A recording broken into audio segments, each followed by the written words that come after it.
Reed from the Kingdom Warrior Academy of Martial Arts, here to do just a quick video answering a question that I get asked periodically, and so I'm going to just do a video, post my answer.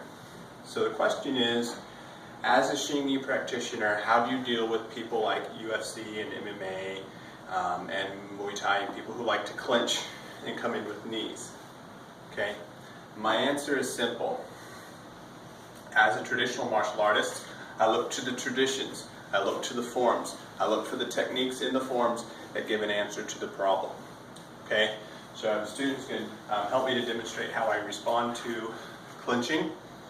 Okay, so for definition, clinching is when somebody grabs with their hands the back of the neck to get head control. And they want you, a good clinch, a person with a good clinch has a really tight control. They bring their elbows in here, and they have really good control. You really feel like your neck is being compressed and you can't just do what you want. They can turn you and do whatever they want with you. That's a good person with good clinch. And then people will bring in their knees like so. Okay?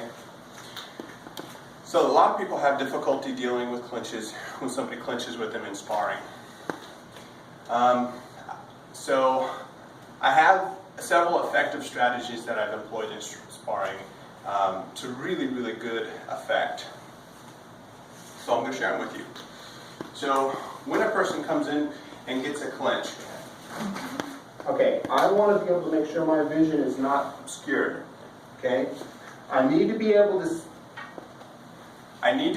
see his knees and his legs in the ground. Okay, so I want to make sure that I can do that. So that's really important. So as he has me in a clinch, I need to either, first of all, he can't do anything with his hands to hurt me in the clinch outside of controlling my head. Okay? Typical applications of the clinch is to control the head so that you can bring in knees, So that's the application we're going to deal with. So since that's the typical application, I want to make sure I can visualize his knees and his body so that I know what's coming at me. I have two hands free, I have my feet free. He's got hands tied up, literally, in his clinch. So I have hands free and he doesn't. And then he's going to try to attack me with his legs because they're his only offensive weapon. So clinch. Okay? I see his feet. He tries to knee me. I'm here. Boom. As long as my hands are here, he can't really knee me because I'm going to block his knees with my hands, either individually or with like an X block type situation. So he comes in with his clinch. Go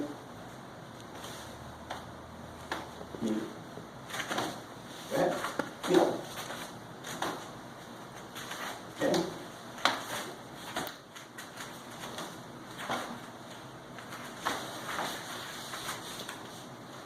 So as you can see, your hands are free to either defend or attack. Okay?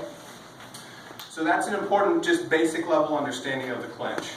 So here's my strategies. Somebody comes into clinch with me, we have a form, it's called Balinsho.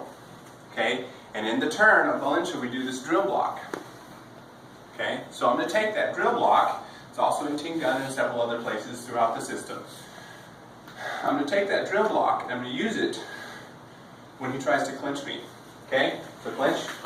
He's going to try to knee. Okay? Good. So, a different angle.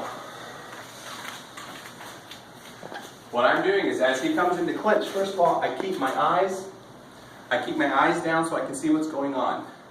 He tries to knee me, my hands are there to block. Okay? I'm going to block whatever I need to block, but the first chance I get, I'm going to drill block. I'm going to take my right arm to his right side of his body, so I'm going to cross the center line.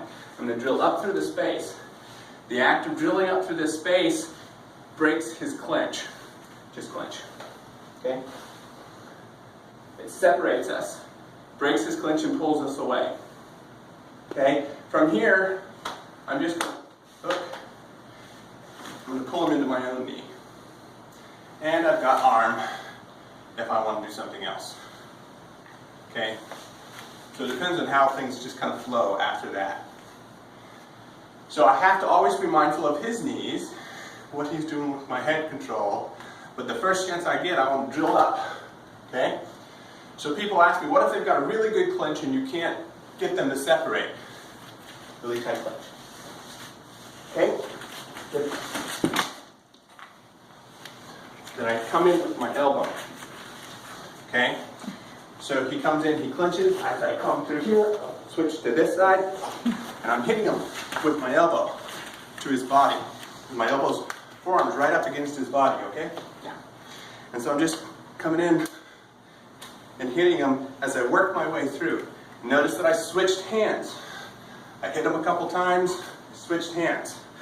So now he's on the defensive and not just the offensive.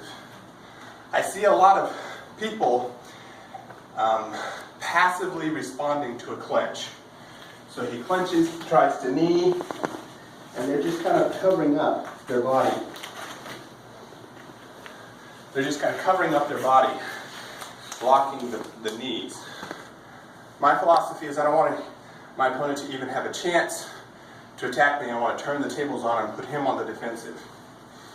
So I'm going to drill through and break, bring him into my own knee. That's step one. If that doesn't work, I'm going to hit him with my elbows as I come in. That's step two. I always have what I showed you before, hooking to the ribs. Those are always options.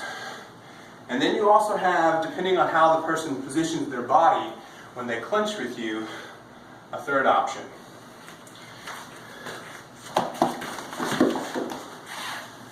And this is why I don't fight in tournaments. I will back them across the room up against a wall into a trailer in front of traffic, and I will use their groin as a speed bag. Also, you have the nervous system. He's clinching with you, just do half a clinch so they can see. I'm going to come in here and hit the nerves on the inner thigh. Once I get a space, pop to the face. So these are all strategies I've successfully employed in sparring when people try to clinch with me. Typically, when new people come into class and they try to clinch with me, they'll do it once. I'll respond, and for the most part, they've never tried it again. So they move on to a different strategy. So that's how I deal with clinches. Obviously, there's a lot of other different ways, and there's probably 1,000 different ways to counter all the different things that I've shown you today. But that's what I do, and it works pretty well. Thanks.